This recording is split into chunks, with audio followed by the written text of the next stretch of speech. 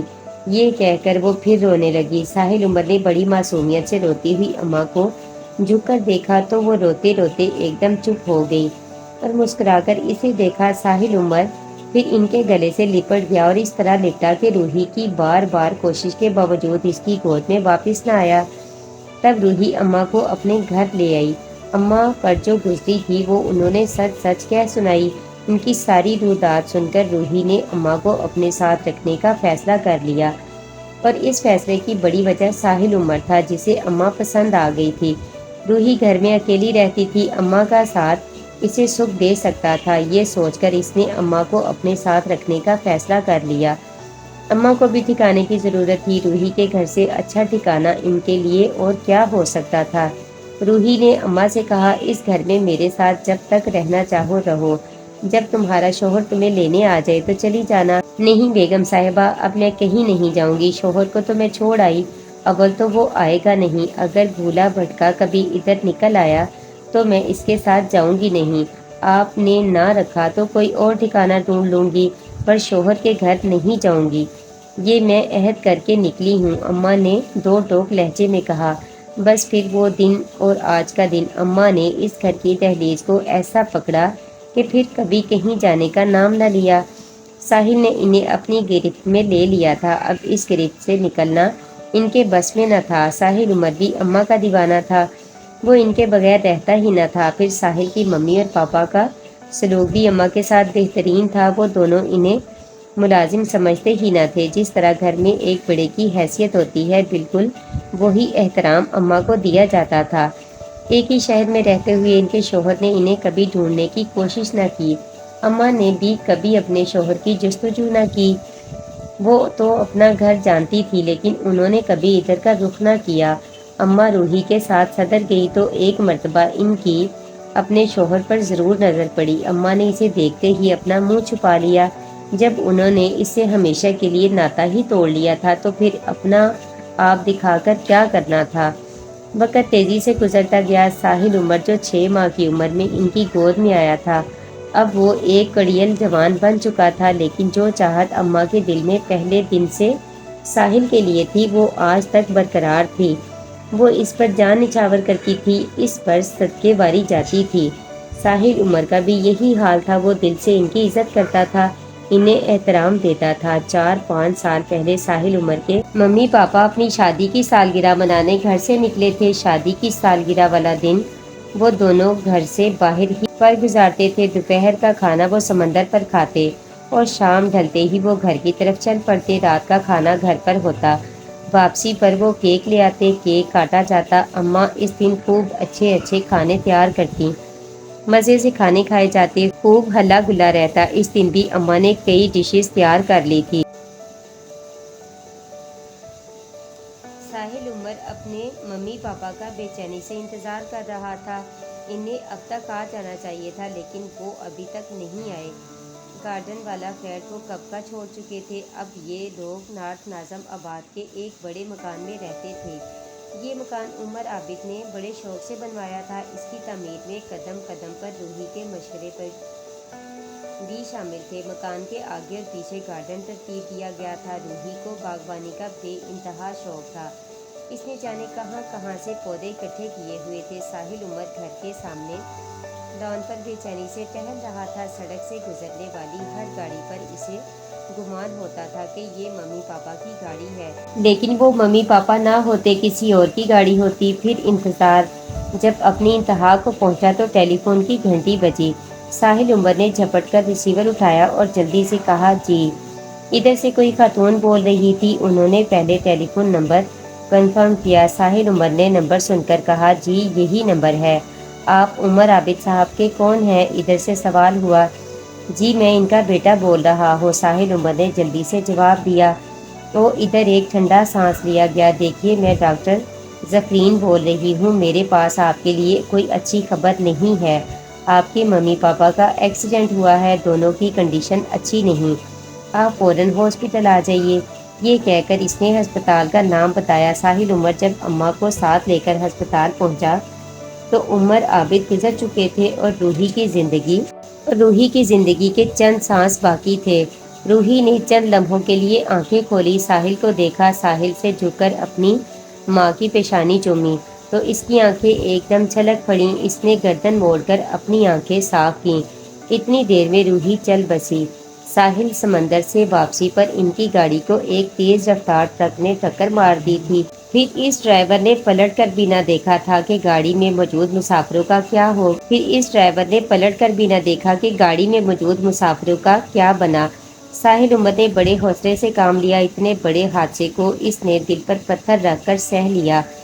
اماں اس کو صبر کی تلقین کرتی تھی اور خود کونوں میں جا کر چھپ چھپ کر روتی تھی۔ ساحل عمر انہیں روتا ہوا دیکھ لیتا تو بڑے حوصلے سے ان کو سمجھاتا تھا۔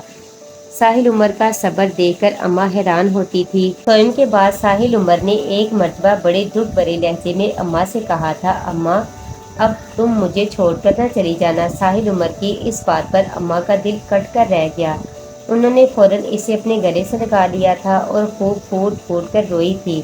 میں اب کہاں جاؤں گی، میری جان تجھ میں ہے۔ آج وہی ساحل عمر جس نے اماں سے چھوڑ کر نہ جانے کی درخواست کی تھی، آج خود ہی ان کو چھوڑ کر چلا گیا تھا۔ وہ اس دکھ کو کیسے برداشت کرتی؟ وہ سسک سسک کر روئے جا رہی تھی اور ان کو تسلی دینے والا کوئی نہ تھا۔ اچانک انہیں یہ احساس ہوا جیسے کسی نے ان کے سر پر ہاتھ رکھا ہو۔ انہوں نے فوراً آنکھیں کھول دی اور آنسو بھری آنکھوں سے چاروں طرف دیکھا۔ کمرے میں کوئی نہ تھا۔ یہ ان کا محض وہم تھا۔ تسلی دینے کی خواہش نے شاید مجسمے حیثیت اختیار کر لی تھی۔ پھر انہوں نے آنسو پونچھ ڈالے اور وضو کرنے کے لیے واش روم میں چلی گئیں۔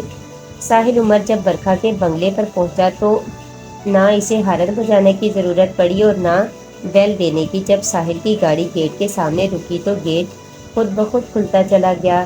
ہیڈ لائٹس کی روشنی میں ساحل عمر نے دیکھا کہ گیٹ کھولنے والی خود برکھا ہے۔ اسے بڑی حیرت ہوئی، وہ جانے کب سے گیٹ کے پیچھے کھڑی اس کا انتظار کر رہی تھی۔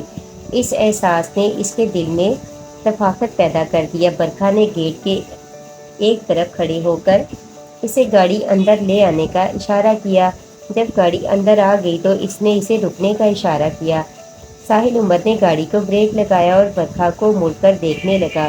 برکھا نے گیٹ بند کیا اور پھر گاڑی کا دروازہ کھول کر اس کے ساتھ بیٹھ گئی اور اس کی طرف مسکرا کر ہاتھ بڑھایا۔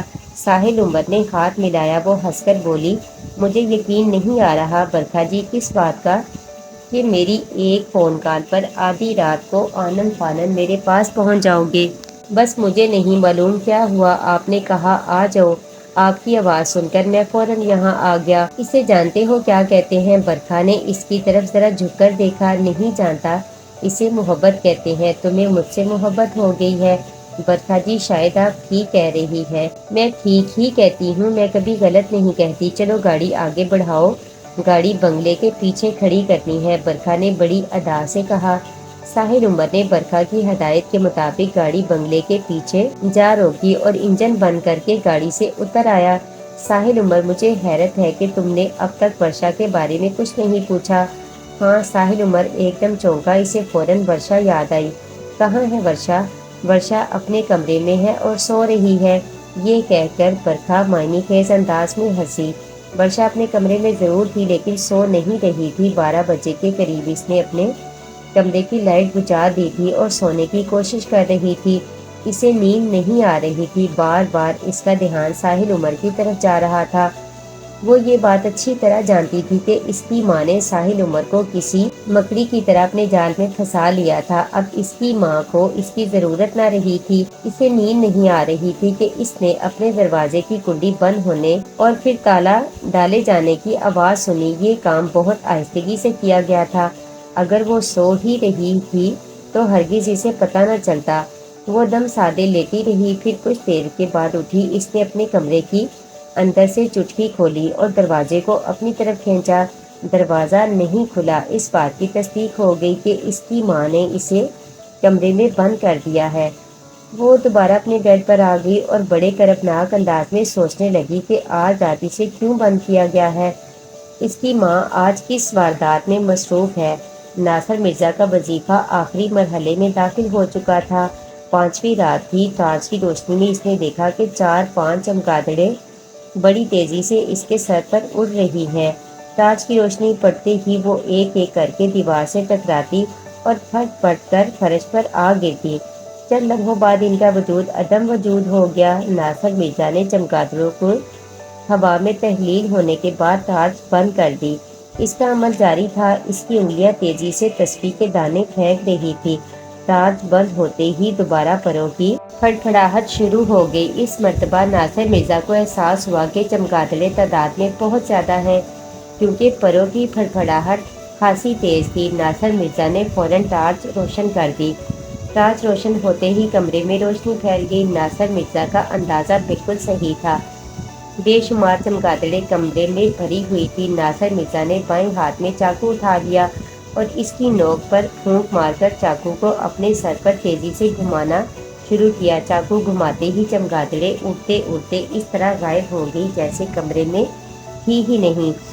چمگادڑوں کے غائب ہوتے ہی بدبو پھیل گئی۔ اتنی شدید بدبو تھی کہ اگر ناصر مرزا اپنا سانس نہ روکتا تو اپنے حواس گم کر بیٹھتا۔ ناصر مرزا کے ہاتھ میں ابھی چاقو موجود تھا۔ اس نے کمرے میں مسلح پر جلدی جلدی 3 دائرے بنائے۔ وہ بدبو فوراً خوشبو میں بدل گئی۔ ناصر مرزا نے پہلے ہلکا سا سانس لیا، پھر اس نے محسوس کیا کہ خوشبو پھیل چکی ہے تو اس نے گہرا سانس لیا۔ اس کے جسم میں خوشی کی لہر دوڑ گئی۔ آخری مرحلہ بخیر و خوبی گزر چکا تھا۔ تسبیح کے چند دانے رہ گئے تھے۔ بالآخر تسبیح مکمل ہو گئی۔ کمرے میں بہت زبردست خوشبو پھیلی ہوئی تھی۔ یہ عمل کے بخیر و خوبی اختتام کی نوید تھی۔ ناصر مرزا خوشی سے جھومتا ہوا اٹھا۔ اس نے سب سے پہلے کمرے کی لائٹ روشن کی، مسلح سمیٹا، چاقو بند کر کے میز پر رکھا اور ٹارچ اٹھا کر میز کی دراز میں ڈالی۔ پھر اس نے کھڑکیوں سے پردہ ہٹا کر کھڑکیاں کھول دی۔ باہر گہرا سناٹا چھایا ہوا تھا۔ وہ کھڑکی کے سامنے کھڑا کچھ دیر باہر کا جائزہ لیتا رہا، پھر اس نے میز سے چاقو اٹھایا اور اپنے بیڈ روم میں جانے کے بارے میں سوچنے لگا۔ رات کے 3 بجے تھے۔ برکھا کا بنگلہ وحشت ناک تاریکی میں ڈوبا ہوا تھا۔ یوں محسوس ہوتا تھا جیسے بنگلے کے گرد بھوت رقص کر رہے ہوں، چڑیلیں ادھر ادھر گھوم رہی ہوں۔ اس بنگلے کی طرف دیکھتے ہی خوف کی لہر دل میں اٹھتی تھی۔ برکھا اپنے بیڈ روم میں بے چینی سے ٹہل رہی تھی۔ بار بار اس کی نظر گھڑی پر جا رہی تھی۔ 3 بج چکے تھے۔ اب کسی بھی وقت ایک مخصوص آواز سنائی دینے والی تھی۔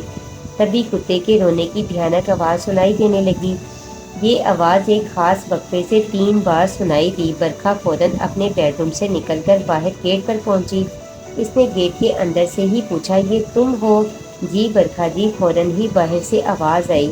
واسم گیٹ سے لگا کھڑا تھا۔ واسم کی آواز پہچان کر برکھا نے فوراً گیٹ کھول دیا اور واسم سے کہا، آؤ۔ واسم خاموشی سے اس کے پیچھے چل دیا۔ واسم، برکھا نے پلٹ کر کہا۔ برکھا جی۔ واسم فوراً 2 قدم آگے بڑھ کر اس کے برابر چلنے لگا۔ جو کچھ میں نے تمہیں بتایا ہے وہ تم نے اچھی طرح سمجھ لیا ہے نا؟ جی برکھا جی۔ واسم نے فرما برداری سے کہا، ایک بار پھر بتائے دیتی ہوں، اتنا جان لو کہ ساحل عمر میری زندگی کا سرمایہ ہے۔ اس سلسلے میں تمہاری ذرا سی بھی کوتاہی مجھے تباہ کر سکتی ہے۔ تم جانتے ہو کہ میں تباہ ہوئی تو پھر میرے ہاتھوں کوئی بھی نہ بچے گا۔ برکھا نے یہ بات انتہائی سنگین لہجے میں کہی۔ میں یہ بات اچھی طرح سمجھتا ہوں برکھا جی، آپ بے فکر رہیں، مجھ سے اس سلسلے میں کوئی کوتاہی نہیں ہوگی۔ واسم نے بڑے اعتماد سے کہا، میں آپ کے سرمایہ کی اپنی جان پر کھیل کر حفاظت کروں گا۔ شاباش، مجھے تم سے یہی امید ہے، برکھا نے خوش ہو کر کہا۔ بیڈ روم کے دروازے پر پہنچ کر برکھا نے دھیرے سے کواڑ کھولے اور پیچھے مڑ کر واسم سے مخاطب ہوئی، آ جاؤ۔ واسم نے اپنے جوتے اتارے اور پھر بڑے احترام سے اندر داخل ہوا، جیسے بیڈ روم میں نہیں کسی مندر میں داخل ہو رہا ہو۔ سامنے بیڈ روم پر ساحل عمر لیٹا ہوا تھا۔ اس کی آنکھیں بند تھیں اور وہ لمبے لمبے سانس لے رہا تھا۔ اس کے چہرے پر مرونی چھائی ہوئی تھی، رنگ زرد تھا اور ہاتھ پاؤں ڈھیلے پڑے ہوئے تھے۔ واسم نے گردن میں ہاتھ ڈال کر ساحل کو اٹھایا۔ تو اس نے آنکھیں کھول دی، لیکن نکاہت اتنی تھی کہ آنکھیں زیادہ دیر کھلی نہ رہ سکی۔ وہ اپنے ہوش و حواس میں نہ تھا۔ سر کھڑے ہو جائیے، میں آپ کو لینے آیا ہوں، واسم نے اسے سہارا دے کر اٹھاتے ہوئے کہا۔ ساحل عمر نے کھڑے ہونے کی کوشش کرتے ہوئے ایک مرتبہ پھر آنکھیں کھول کر دیکھا اور لڑکھڑاتی زبان میں بولا، تم کون ہو بھائی؟ سر میں آپ کا داس ہوں، خادم ہوں، سرونٹ ہوں، واسم نے بڑے مؤدبانہ انداز میں کہا۔ پھر دھیرے سے بولا، سر آپ نے اتنی کیوں پی لی؟ ارے بھائی، برکھا نے پلائی ہے، اس نے پلائی، ہم نے پی لی، اس کے ہاتھوں سے تو زہر بھی پیا جا سکتا ہے۔ ساحل عمر نے لڑکھڑاتے قدموں سے چلتے ہوئے نشیلے لہجے میں کہا، سر آپ بہت اچھے آدمی ہیں، برکھا جی آپ سے بہت خوش ہے، معلوم نہیں وہ ہم سے خوش ہیں یا ناراض، لیکن ہم اس سے بہت خوش ہیں۔ وہ چڑھتی ندی ہے، سب کچھ اپنے ساتھ بہا لے جانے والی۔ پھر چلتے چلتے ایک دم جیسے اسے ہوش آیا، اس نے اپنی آنکھوں کو بمشکل کھولا اور پھر بولا، برکھا ہے کہاں؟ میں تمہارے پاس ہوں ساحل، میں بھلا کہاں جاؤں گی؟ یہ کہہ کر برکھا نے اس کا ہاتھ تھام لیا۔ پھر دونوں نے مل کر سڑک پر کھڑی گاڑی میں بٹھایا۔ برکھا نے واسم کو ایک چھوٹی سی شیشی دی جس میں سرخ رنگ کا پانی تھا۔ واسم نے وہ شیشی ڈیش بورڈ میں احتیاط سے رکھ دی۔ اس پانی کے 2 قطرے بہت ہوں گے، برکھا نے اسے بتایا۔ ٹھیک ہے، اس نے ہدایت نوٹ کر لی، بس پھر جاؤ، برکھا نے گاڑی کا دروازہ بند کرتے ہوئے کہا۔ اس کے بعد وہ گھوم کر دوسری کھڑکی کی طرف آئی۔ ساحل آنکھیں بند کیے بیٹھا تھا۔ اچھا ساحل تم چلو، میں آتی ہوں، دیکھو پریشان مت ہونا، برکھا نے اس کا ہاتھ پکڑ کر کہا۔ ساحل عمر نے بامشکل اپنی آنکھیں کھولی، اسے دیکھ کر مسکرایا اور پھر فوراً ہی اس کی آنکھیں بند ہو گئیں۔ اس پر نشے کی سی کیفیت طاری تھی۔ پھر واسم نے گاڑی سٹارٹ کی اور اسے تیزی سے نکال لے گیا۔ گاڑی کی لال بتی جب دکھائی دینا بند ہو گئی تو برکھا نے سکون کا سانس لیا اور گیٹ بند کر کے اپنے بیڈ روم کی طرف بڑھنے لگی۔ صبح کا وقت تھا۔ ناصر مرزا رات کو سکون بھری نیند سویا تھا۔ صبح نہا دھو کر گھر سے نکلا تھا۔ اب اس کا رخ ماڈل کالونی کی طرف تھا۔ حافظ موسیٰ نے 5 دن بعد اسے اپنے پاس بلایا تھا۔ وظیفہ مکمل کرنے کے ساتھ یہ ہدایت بھی کی تھی کہ ساحل عمر کو ہمراہ لانا، اسے دیکھنا چاہتا ہوں۔ ناصر مرزا کو یہ ہدایت یاد تھی۔ اس نے ماڈل کالونی کا رخ کرنے سے پہلے ساحل عمر کو فون کیا۔ ایک تو وہ اسے وظیفے کی کامیابی کی خبر سنانا چاہتا تھا، دوسرے وہ اسے حافظ موسیٰ خان سے ملانا چاہتا تھا۔ اماں نے فون اٹھایا۔ ناصر مرزا نے اماں کی خیریت دریافت کر کے ساحل عمر کے بارے میں پوچھنا چاہا تو اماں کی گھبراہٹ بھری آواز سنائی دی، ناصر خیریت تو ہے؟ کیا ہوا اماں؟ وہ پریشان ہو کر بولا، ساحل رات سے غائب ہے، انہوں نے بتایا۔ غائب ہے؟ ناصر مرزا حیران ہو کر بولا، اس بات کا کیا مطلب ہے؟ وہ رات کو 12 بجے کے قریب اچانک کہیں اٹھ کر چلا گیا۔ اماں گویا ہوئی۔ آپ کو بتائے بغیر؟ ناصر مرزا نے سوال کیا۔ مجھے بتانا تو دور کی بات ہے، وہ گاڑی میں بیٹھا اور گھر کا گیٹ بھی کھلا چھوڑ گیا۔ ناصر مرزا پریشان ہوا۔ اتنی کیا ایمرجنسی تھی؟ بعد میں اس کا کوئی فون بھی نہیں آیا؟ ابھی تک تو نہیں آیا۔ وہ تشویش بھرے لہجے میں بولی، میرے ساحل کو ضرور کچھ ہو گیا ہے، اس پر کسی نے جادو کر دیا ہے، وہ ایسا تو کبھی نہ تھا، چند دنوں میں اس کی حالت ہی بدل گئی تھی۔ اچھا اماں آپ پریشان نہ ہوں، اس وقت میں ماڈل کالونی جا رہا ہوں، ضروری کام ہے، وہاں سے واپسی پر آپ کی طرف آتا ہوں۔ ساحل کہیں نہیں جائے گا، ہو سکتا ہے وہ میرے آنے سے پہلے ہی گھر پہنچ جائے۔ ناصر مرزا نے تسلی دی، اللہ کرے ایسا ہی ہو۔ اماں کے دل سے دعا نکلی۔ ساحل عمر کے اس طرح اچانک چلے جانے کی وجہ سے ناصر مرزا خاصا پریشان ہو گیا تھا۔ وہ دن پہلے ساحل کی جو حالت ناصر نے دیکھی تھی، اس سے بخوبی اندازہ ہو گیا تھا کہ وہ ان جادوگر ماں بیٹی کے پھیرے میں آ گیا ہے، لیکن ناصر مرزا کو یہ پتہ نہ تھا کہ ان جادوگرنیوں کے اثرات اتنے گہرے ہو گئے ہیں کہ وہ بغیر بتائے دیوانوں کی طرح سب کچھ چھوڑ چھاڑ کر نصف رات کو اس طرح نکل جائے گا۔ آخر اس پر ایسی کیا بیتی کہ وہ نصف رات کو گھر سے نکلنے پر مجبور ہو گیا؟ آخر وہ کہاں گیا؟ اس طرح کے سوالات اس کے دماغ میں چکراتے رہے۔ وہ اسے مسئلے کے ہر پہلو پر غور کرتا رہا، یہاں تک کہ حافظ موسیٰ خان کا گھر آ گیا۔ ناصر مرزا نے اپنی گاڑی ان کے گھر کے سائے میں کھڑی کر کے بیل کا بٹن دبایا۔ کچھ دیر کے بعد وہی 15-16 سالہ لڑکا گیٹ پر آیا۔ اس نے ناصر مرزا کو دیکھ کر بڑے مہذبانہ انداز میں کہا، جی فرمائیے، مجھے حافظ صاحب سے ملنا ہے۔ انہوں نے مجھے آج کے دن بلایا تھا۔ میرا نام ناصر مرزا ہے۔ ناصر مرزا نے اپنے بارے میں تمام معلومات ایک ہی جملے میں فراہم کر دی۔ آئیے۔ اس لڑکے نے راستہ چھوڑتے ہوئے اندر آنے کا اشارہ کیا۔ ناصر مرزا گیٹ میں داخل ہو کر رک گیا۔ لڑکا جب گیٹ بند کر کے پلٹا تو اس نے ناصر مرزا کو اپنا منتظر پایا۔ تشریف لے جائیے، اس نے مکان کے پچھلے حصے کی طرف اشارہ کیا، وہ وہیں ہے۔ دروازہ کھٹکھٹا کر اپنا نام بتائیے گا تو دروازہ کھل جائے گا۔ یہ کہہ کر وہ لڑکا مکان کے اندر چلا گیا اور ناصر مرزا پختہ راستے پر چلتا ہوا بند دروازے کے سامنے آ پہنچا۔ اس نے دروازے پر ہاتھ سے دستک دی۔ کون ہے بھائی؟ اندر سے ایک کڑک دار آواز سنائی دی۔ میں ہوں جی، ناصر مرزا۔ تو بھائی اندر آ جاؤ، دروازہ کھلا ہے۔ اندر سے پھر آواز آئی۔ ناصر مرزا نے دروازے کو آہستہ سے دھکا دیا تو کباڑ کھل گئے اور اندر داخل ہوا۔ سامنے درخت کے نیچے کھڑی چارپائی پر موٹی لاٹھی ہاتھ میں تھامے حافظ موسیٰ تشریف فرما تھے۔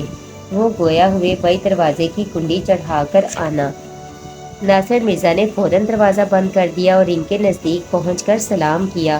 انہوں نے سلام کا جواب دیا اور پھر اپنے برابر بیٹھنے کا اشارہ کیا۔ ناصر مرزا خاموشی سے ان کے پاؤں کی جانب بیٹھ گیا۔ حافظ موسیٰ نے دونوں ہاتھوں سے لاٹھی پکڑ کر گردن جھکا لی۔ یوں لگا جیسے وہ مراقبے میں چلے گئے ہوں۔ کچھ دیر کے بعد انہوں نے سر اٹھایا اور گویا ہوئے، اکیلے آئے ہو؟ وہ لڑکا کہاں ہے؟ کیا نام ہے اس کا؟ ساحل عمر۔ ناصر مرزا نے فوراً بتایا، میں اسے نہیں لا سکا۔ تم اسے لا نہیں سکے یا وہ تمہارے ہاتھ سے نکل گیا؟ حافظ موسیٰ نے سوال کیا۔ وہ گھر میں نہیں تھا، میں کیسے لاتا؟ رات سے غائب ہے۔ بھائی یہ اچھا نہیں ہوا، حافظ موسیٰ نے کہا۔ خیر تم اپنی سناؤ، میں نے اپنا کام کر لیا ہے آپ کی ہدایت کے مطابق۔ لاؤ چاقو کہاں ہے، اس پر مہر لگا دوں۔ حافظ موسیٰ گویا ہوئے۔ ناصر مرزا نے جیب سے چاقو نکال کر ان کے ہاتھ میں دینا چاہا۔ ابھی اپنے ہاتھ میں رکھو، حافظ موسیٰ نے کہا۔ پھر انہوں نے اپنی لاٹھی سے زمین پر ایک دائرہ بنایا اور ناصر مرزا اس سے مخاطب ہو کر بولے، اس دائرے میں چاقو گاڑ دو۔ ناصر مرزا فوراً نیچے بیٹھ گیا اور چاقو کھول کر گھاس لگی زمین پر دائرے کے درمیان اس چاقو کو گاڑ دیا۔ حافظ موسیٰ نے اپنی لاٹھی اس چاقو کے ہتھے پر رکھ دی۔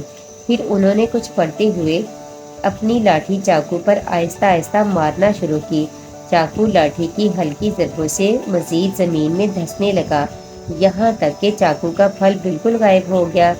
تب حافظ موسیٰ نے لاٹھی کی آخری ضرب لگائی اور پھر اپنے مخصوص انداز میں لاٹھی کو دونوں ہاتھوں میں تھام کر گردن جھکا لی اور گردن جھکائے جھکائے بولے، چاقو باہر نکالو۔ ناصر مرزا نے فوراً زمین سے چاقو نکال لیا اور بولا، چاقو نکال لیا جی۔ اس کی نوک پر کیا لگا ہے؟ ارے اس کی نوک تو سنہری ہو گئی ہے۔ ناصر مرزا نے چاقو کو دیکھتے ہوئے کہا، مبارک ہو، تمہاری محنت رائگاں نہیں گئی، اسے آنکھیں مل گئی ہیں۔ حافظ صاحب میں سمجھا نہیں۔ ارے بھائی یہ میرے جیسا اندھا نہیں رہا۔ ناصر مرزا کی سمجھ میں بات ابھی بھی نہ آئی تھی، لیکن اس نے مزید سوال کرنا مناسب نہ سمجھا۔ یہ چاقو تمہارے بہت کام آئے گا، بس اس کی حفاظت کرنا۔ جی اچھا، ناصر مرزا نے کہا۔ پھر چند لمحے توقف کر کے بولا، مجھے اپنے دوست کی بہت فکر ہے۔ ساحل عمر کی بات کر رہے ہو؟ جی۔ اسے ڈھونڈو، تلاش کرو، حافظ موسیٰ نے کہا۔ اب جاؤ۔ یہ کہہ کر انہوں نے پھر دونوں ہاتھ سے لاٹھی پکڑ لی اور اپنی گردن جھکا لی۔ ناصر مرزا کچھ دیر بیٹھا رہا، پھر ان سے سوال کرنا چاہتا تھا کہ کہاں تلاش کروں، مگر وہ یہ سوال باوجود کوشش کے نہ کر پایا۔ حافظ موسیٰ بھی سر نہ اٹھایا، بالآخر اسے وہاں سے اٹھنا پڑا۔ وہ دونوں ساحل عمر کے گھر میں سر جوڑے بیٹھے تھے۔ ناصر مرزا نے مسعود آفاقی کو تمام صورتحال سے آگاہ کر دیا تھا۔ وہ باتیں جو مسعود آفاقی کے علم میں نہیں تھی وہ بھی اس نے بتا دی تھی۔ دونوں کا ذہن بار بار ورشا اور برکھا کی طرف جا رہا تھا۔ انہیں یقین تھا کہ ساحل عمر ورشا کے گھر کی طرف گیا ہے، اس کے علاوہ وہ کہیں نہیں جا سکتا تھا۔ اگر جاتا تو اب تک پلٹ کر آ گیا ہوتا۔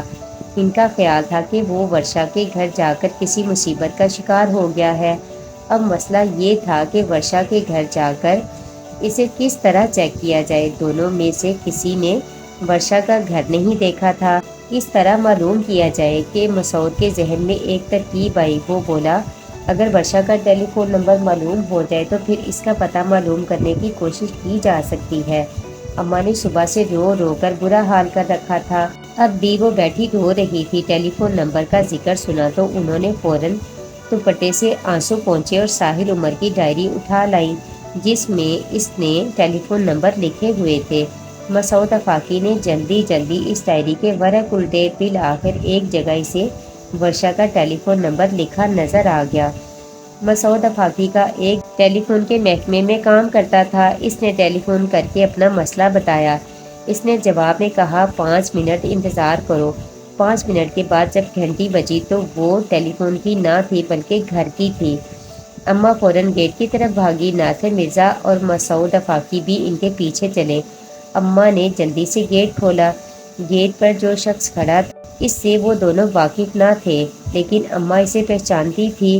وہ بازگر تھا۔ وہ کچھ عرصہ پہلے ساحل عمر سے ملنے آیا تھا۔ اماں نے اسے ڈرائنگ روم میں بٹھا کر سوتے ہوئے ساحل کو اٹھایا تھا۔ وہ ساحل سے ایک چیتے کی تصویر بنوانے آیا تھا، ساتھ ہی وہ رشا ملوک کی تصویر بھی خریدنا چاہتا تھا۔ ساحل عمر نے اس تصویر کو فروخت کرنے سے انکار کر دیا تھا۔ وہ جاتے ہوئے اپنا ٹیلی فون نمبر دے گیا تھا کہ تحقال کی تصویر مکمل ہونے پر اسے اطلاع دے دی جائے، لیکن ساحل عمر تصویر مکمل کرنے کے بعد اسے اطلاع نہیں دے سکا تھا کیونکہ پینسل سے لکھا ہوا نمبر کسی طرح مٹ گیا تھا۔ بعد میں وہ تصویر بھی نہ رہی تھی۔ آج وہ آیا تھا تو گھر میں تحقال کی صورت تھی، نہ وہ مصور تھا جس نے تحقال کی تصویر بنائی تھی۔ بازگر کا خلیہ وہی تھا۔